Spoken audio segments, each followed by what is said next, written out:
Assalamualaikum warahmatullahi wabarakatuh. Bismillahirrahmanirrahim. Alhamdulillahirabbil alamin. Wassalatu wassalamu ala asyrafil anbiya wa imamil mursalin Sayyidina wa nabiyyina Muhammadin wa ala alihi wa ashabihi ajma'in, amma ba'du. Hadirin wal hadirat, mari sama-sama kita mulai pengajian kita dengan membaca suratul Fatihah. Mudah-mudahan Allah senantiasa melimpah curahkan rahmat, nikmat, barokah dan maghfirah buat kita semuanya. Keluarga kita dijadikan keluarga yang sakinah, mawaddah, warahmah. Anak-anak kita dijadikan anak yang soleh dan solehah. Dan nanti pada saatnya kita meninggal dunia, kita diwafatkan dalam keadaan husnul khatimah. Ala hadhihi niyyah al-Fatihah.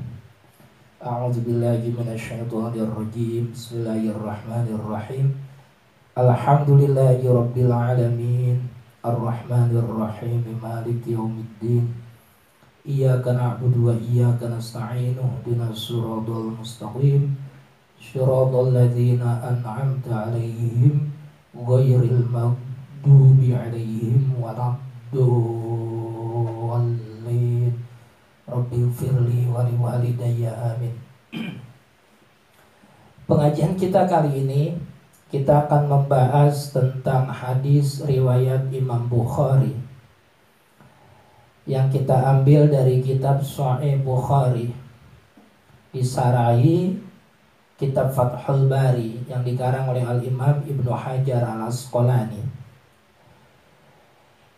Judulnya adalah Babu Fadli Qiyamil Laili, bab tentang keutamaan Qiyamul Lail.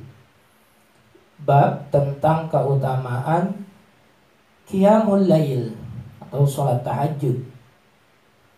Hadis nomor 1121. Bismillahirrahmanirrahim. Haddatsana Abdullah bin Muhammadin qala haddatsana Hisham qala akhbarana Ma'mar haddatsani Mahmudun qala haddatsana Abdur Razzaq qala akhbarana Ma'mar Aniz Zuhri an Salim an abihi, dari bapaknya Salim. Bapaknya Salim itu siapa? Bapaknya Salim itu Abdullah ibn Umar. Jadi anak kandungnya Sayyidina Umar bin Khattab. Namanya Abdullah bin Umar radhiyallahu anhu. Qala, berkata Abdullah ibn Umar, kana ar-rajulu fi hayatin Nabi sallallahu alaihi wasallam. Para sahabat Nabi zaman ketika Nabi kita Muhammad sallallahu alaihi wasallam masih hidup, idza ra'a ru'yan qassaha ala Rasulillah sallallahu alaihi wasallam. Para sahabat tersebut apabila bermimpi maka akan menceritakan mimpinya tersebut kepada Nabi Muhammad sallallahu alaihi wasallam. Fatamanha itu an ara ru'yan fa aqussaha ala Rasulillah. Dan aku pun menginginkan, berharap, kata Abdullah ibn Umar, aku berharap agar aku bisa bermimpi. Yang mimpi tersebut fa'akussuha, aku ceritakan ala Rasulillah sallallahu alaihi wasallam. Aku berharap, aku menginginkan agar suatu saat atau suatu malam aku bisa bermimpi, yang mana mimpi tersebut bisa aku ceritakan kepada Nabi Muhammad sallallahu alaihi wasallam. Kata Abdullah ibn Umar. Wa kuntu gulaman syabban, pada waktu itu Aku adalah seorang pemuda, anak muda. Wa kuntu anamu fil masjidi ala ahdi Rasulillah sallallahu alaihi wasallam. Dan di saat aku muda tersebut, aku acap kali, sering sekali tidur di dalam masjid pada zaman Nabi Muhammad sallallahu alaihi wasallam. Nah, dari sini kita bisa pahami bahwa sebetulnya tidur di dalam masjid itu menurut hukum Islam boleh. Boleh, tidak haram, tidak dilarang. Boleh. Abdullah ibn Umar itu sering sekali tidur di dalam masjid. Tapi kemudian kebijakan dari DKM, Dewan Kemakmuran Masjid, melarang tidur di masjid itu bukan berarti larangan agama. Cuma menjaga-jaga. Dikhawatirkan kalau tidur di masjid itu dibuka atau siapa saja boleh tidur dalam masjid, nanti bisa menimbulkan dampak negatif yang tentu saja tidak diinginkan. Hilangnya peralatan masjid misalnya oleh oknum-oknum yang tidak bertanggung jawab. Atau kenapa kok tidur di masjid itu dilarang oleh DKM? Mungkin dijaga jangan sampai yang tidur di masjid itu ngiler. Kalau ngiler itu kan bisa ngotorin hambal, bisa jadi bau hambalnya. Walhasil Abdullah ibn Umar ini sering sekali tidur di dalam masjid pada zaman Nabi Muhammad sallallahu alaihi wasallam. Fara'aitu fin naumi ka'anna malakaini akhadhani. Kemudian ketika aku sedang tidur di dalam masjid, kata Abdullah ibn Umar, aku bermimpi ada dua malaikat yang memegang aku. Fazahaba bi ilan nari. Kemudian dua malaikat itu membawa saya, membawa aku. Membawanya kemana? Ilan nari, ke dalam neraka. Masya Allah, ke dalam neraka. Faizan, kemudian di dalam neraka, hiya matwiyatun katayil bitri. Ada sebuah bangunan, yang bangunan tersebut seperti sumur atau seperti perigi, sumur tua. Wa idzan laha qarnani, dan juga bangunan tersebut bentuknya itu seperti dua tanduk di dalam neraka.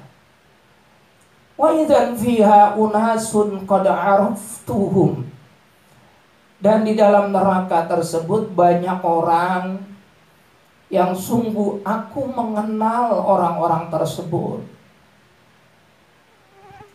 Jadi di dalam neraka itu Abdullah ibn Umar melihat banyak orang yang orang-orang tersebut dikenal oleh Abdullah ibn Umar. Tapi Masya Allah, subhanallah, kita lihat dalamnya. Al-Imam Ibnu Hajar al-Asqalani mensyarahi ini, lam akif ala tasmiyati ahadim minhum. Hebatnya Nabi kita Muhammad sallallahu alaihi wasallam dan juga Abdullah ibn Umar, walaupun beliau melihat di neraka itu banyak orang yang beliau kenal, itu tidak diceritakan oleh Nabi orang-orang tersebut siapa. Dan juga tidak dibeber oleh Abdullah ibn Umar orang-orang yang dikenal di dalam neraka itu siapa saja. Tidak. Di hadis itu tidak disebutkan orang-orang itu siapa saja. Jadi tentu menjaga, jangan sampai orang-orang tersebut nanti akan disebut kejelekannya terus menerus, turun temurun. Jadi dirahasiakan, walaupun Abdullah ibn Umar itu melihat di dalam neraka banyak orang-orang yang beliau kenal, tetapi tidak satu pun namanya disebut oleh Abdullah ibn Umar. Juga tidak satu pun diceritakan oleh Nabi orangnya itu siapa saja.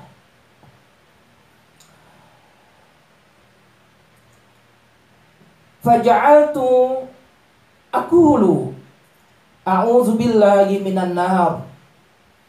Karena aku dibawa ke dalam neraka dan aku mengenal di dalam neraka itu banyak orang-orang yang saya kenal. Faja'altu aqulu, menjadikan saya berdoa, kata Abdullah ibn Umar. A'udzu billahi minan nar. A'udzu, aku minta perlindungan billahi kepada Allah, minan nari, dari neraka. Qala, berkata Ibnu Umar, falqina malakun akhar. Kemudian ada satu malaikat yang lainnya berkata kepada dua malaikat tadi yang membawa saya, lepaskan dia. Lepaskan dia.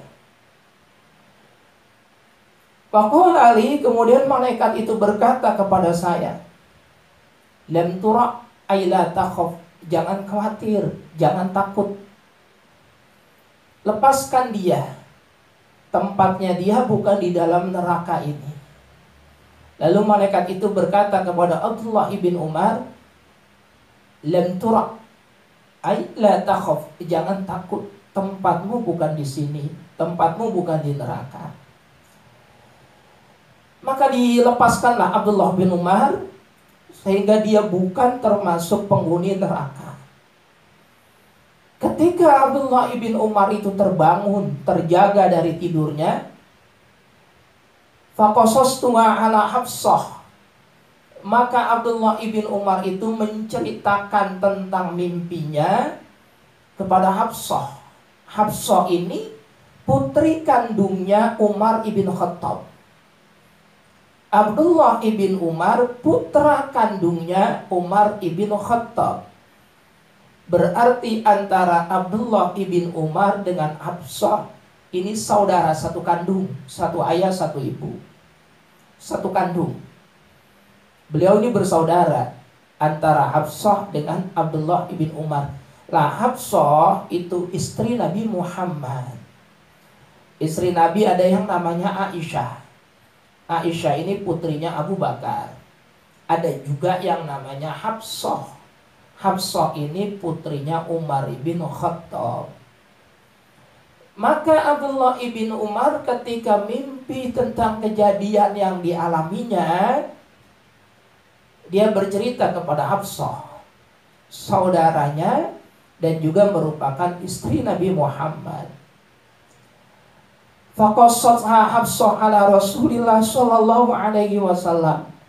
Kemudian Hafsah menceritakan mimpinya Abdullah ibn Umar tersebut kepada Nabi Muhammad sallallahu alaihi wasallam.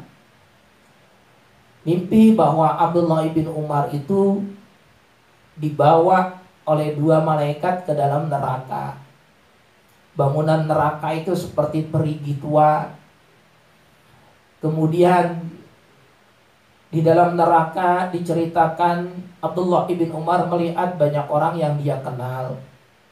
Tapi lantas ada satu malaikat yang melepaskan Abdullah ibn Umar dan berkata, lam tura ay la takhaf, jangan kamu takut, tempatmu bukan di dalam neraka ini. Itu ceritanya Hafsah kepada Nabi, sesuai dengan mimpi yang dialami oleh Abdullah ibn Umar.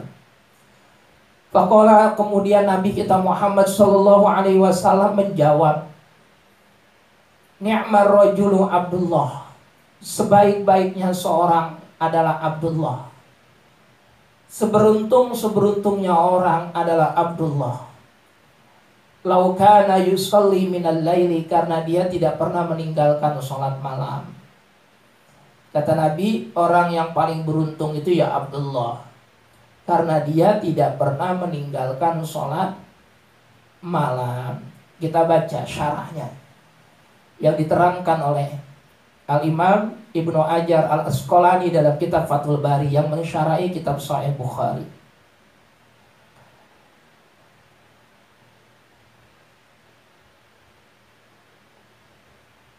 Lau kana wa fi hadzal hadisi anna qiyamal laili yadfa'ul azabah. Di dalam hadis ini terdapat kesimpulan bahwa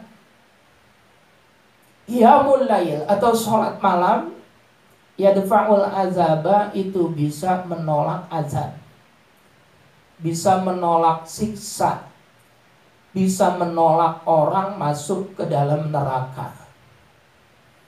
Jadi karena Abdullah ibn Umar ini sering sekali sholat malam, maka dia sudah dibawa ke dalam neraka oleh dua malaikat. Tapi kemudian ada satu malaikat di dalam neraka. Mungkin ini jenderalnya, jenderal penjaga neraka, yaitu malaikat Malik. Berkata, "Lan turak, ayolah takut, jangan takut, tempatmu bukan diri. Lepaskan dia, tempatmu bukan di sini. Lepaskan dia, lepaskan dia." Terbebaslah Abdullah ibn Umar dari siksa neraka. Itu yang disebut oleh Nabi kita, ni'mar rajulu Abdullah law kana yusalli minal lail. Sebagus-bagusnya seseorang, seuntung-untungnya seseorang adalah Abdullah, karena dia sering mengerjakan sholat malam. Fakana ba'du la yanamu minal laili illa qalilan. Dan setelah kejadian itu, maka Abdullah ibn Umar tidak pernah tidur malam kecuali hanya sedikit saja. Hanya sedikit tidur malam, sisanya itu digunakan untuk mendekat kepada Allah, untuk beribadah kepada Allah, untuk qiyamul lail. Nah, ini hadis Nabi riwayat Imam Bukhari tentang babu fadli qiyamil laili. Kemudian kita tambahkan dalam kitab Khosaisul Ummatil Muhammadiyah yang dikarang oleh As-Sayyid Muhammad bin Alwi bin Abbas Al-Maliki Al-Maki Al-Hasani tentang bab fadilah qiyamul lail.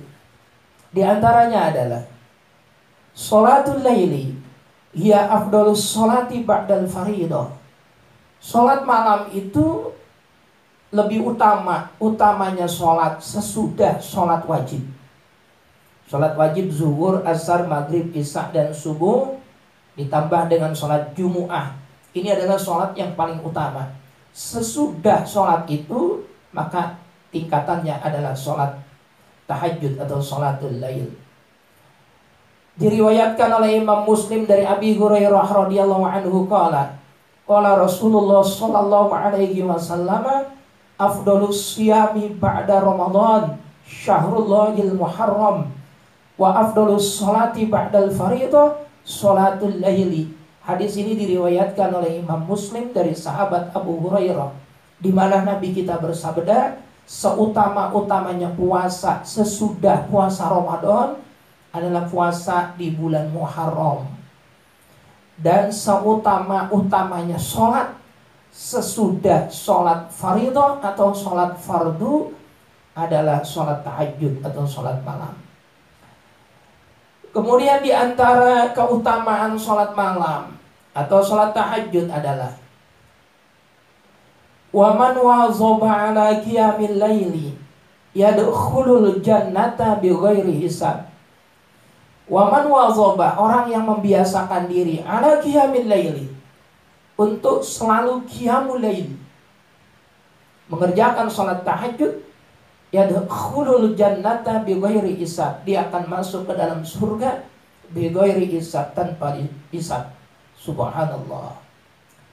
Rawa al-Baihaqi, sebagaimana yang diriwayatkan oleh Imam Baihaqi, anin Nabi sallallahu alaihi wasallam, dari Nabi kita Muhammad sallallahu alaihi wasallam, annahu qala, Nabi kita bersabda, yusyarun nasu fi sa'idin wahidin yaumal qiyamati.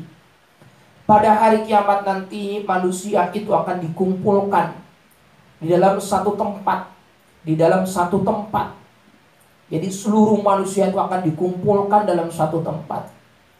Fayunadi munadin, kemudian ada suara yang memanggil. Fayaqulu, suara memanggil itu, ainal ladzina kanu tatajafa junubuhum anil madaji'i. Mana orang-orang yang ketika di dunianya menjauhkan lambungnya dari tempat tidurnya? Maksudnya adalah orang-orang yang bangun ketika malam untuk beribadah kepada Allah, mengerjakan qiyamul lail, mengerjakan sholat tahajud dan ibadah-ibadah yang lainnya di waktu malam. Fayakumuna, kemudian berdirilah sekelompok orang, wahum qalilun, dan mereka itu sedikit, tidak banyak. Fayadkhulunal jannata bighairi hisab, kemudian mereka dipersilakan masuk ke dalam surga tanpa dihisab, tanpa dihitung lagi amal ibadahnya. Masya Allah. Summa yu'maru bisa irin nasi ilal hisabi. Kemudian sisanya orang-orang yang lain, manusia-manusia yang lain itu digiring atau diperintahkan oleh Allah agar mereka dihisab amal ibadahnya. Jadi diantaranya fadilah sholat qiyamul lail adalah dimasukkan ke dalam surga tanpa dihisab. Dan banyak sekali hadis-hadis yang lainnya. Masih banyak sekali. Ini saya rasa sudah cukup dari hadis riwayat Imam Bukhari, di mana cerita Abdullah ibn Umar, dia dibawa oleh malaikat, dua malaikat, tapi kemudian di dalam neraka dia dibebaskan. Ya, satu malaikat penjaga neraka, mungkin ini jenderalnya, berkata, lan turak, tempatmu bukan di sini, jangan khawatir. Nah, kemudian Nabi kita menjawab, orang yang paling beruntung adalah Abdullah ibn Umar, sebab dia tidak pernah meninggalkan sholat malam. Nah, kemudian dijawab atau dijabarkan, dijelaskan oleh Al-Imam Ibnu Hajar Al-Asqalani bahwa di antara fadilah sholat tahajud atau sholat malam adalah menjadikan orang itu terhindar dari azab, terbebas dari siksa. Yang kedua, tadi fadilah sudah kita baca bahwa sholat tahajud itu sholat yang paling utama sesudah sholat fardu, berdasarkan hadis riwayat Imam Muslim dari sahabat Abu Hurairah. Kemudian yang ketiga, orang yang melazimkan waman wazabah, orang yang melazimkan, membiasakan diri untuk selalu mengerjakan qiyamul lail, maka dia akan dimasukkan ke dalam surga tanpa dihisab. Ini saya rasa sudah cukup tentang fadilah sholat malam. Tinggal kita mempraktekkan saja. Kalau di bulan Ramadan ini kita begitu rajin, begitu giat mengerjakan qiyamul lail, maka kita berdoa dan memohon kepada Allah selepas bulan Ramadan kita pun diberikan kekuatan untuk menjaga sholat qiyamul lail kita ini, agar jangan sampai kita tinggalkan sampai dengan kita menghadap Allah Subhanahu wa taala pada saatnya nanti. Mudah-mudahan barokah dan manfaat. Kalau tutur kata saya kurang sopan, kurang enak, kurang berkenan, saya mohon dibukakan pintu maaf yang sebesar-besarnya. Yang benar datangnya dari Allah, kesalahan, kebodohan itu mutlak milik saya sendiri. Kita akhiri dengan doa kafaratul majlis. Subhanakallahumma wa bihamdika asyhadu an la ilaha illa anta astaghfiruka wa atubu ilaik. Wassalamualaikum warahmatullahi wabarakatuh.